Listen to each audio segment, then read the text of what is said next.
I'm going low tech with this video, but I just wanted to show you how to use the sine law, how both options show you the same thing, and how to type it into a calculator. Your calculator will be different than mine, but hopefully similar. So here's an example of a triangle, and we're trying to get angle B for this triangle. So we can write the sine law both ways, either with the sides on the top or the sides on the bottom. Make sure that the sine is with the angles. So if I go with this way, plug in my numbers that I know. So I'll show you this. Sine of 73 over 12 is equal to sine of B, the unknown, over 11. And then you cross multiply. So you take the two that are diagonal from each other and you multiply them together. So 11 times sine 73. And then you take these two and multiply them together, 12 times sine B. So I've done that all in one step, and then divided by 12 all in one step here. So this times this divided by this will give you this. To get the angle B from this, you have to do the inverse sine of this thing. The other option is with the sides on the top and the angles on the bottom. So I've written that out here. It's exactly the same as this other one. I should probably be filming in landscape, shouldn't I? But that's okay. It's exactly the same as this one, but upside down. So then when you cross multiply, this times this is equal to this times this, and then you divide by 12, and you get exactly the same thing. So 11 times sine 73 divided by 12 is equal to sine B, is exactly the same as I got over here. So this is why it doesn't matter which method you use, whether you write it this way or this way. Either way, you get the inverse sine of 11 times sine 73 over 12 is equal to angle B. So both of these. Now, my calculator looks like this.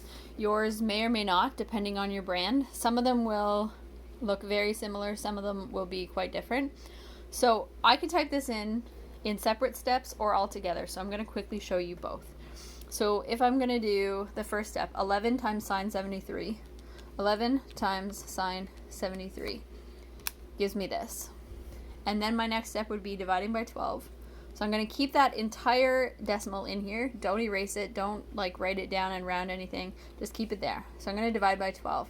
If I hit divide by 12, it automatically says the answer, divided by 12, will give me this. And then I have to get the inverse sine of that to get what the angle is. So this is what sine of B equals, but I need angle B. So I have a shift button. Yours might have a second function button. So inverse sine, sine with that little -1.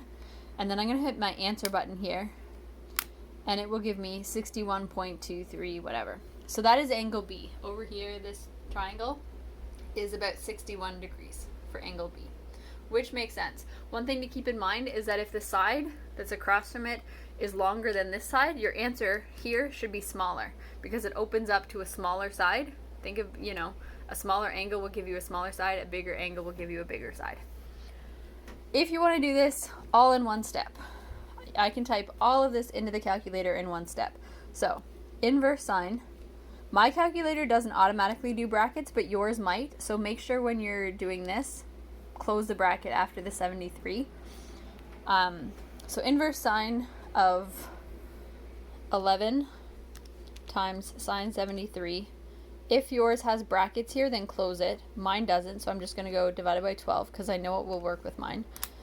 And then all in one step, I got the answer of 61 degrees. You have to play with your calculator and make sure that you're doing this correctly with how yours works.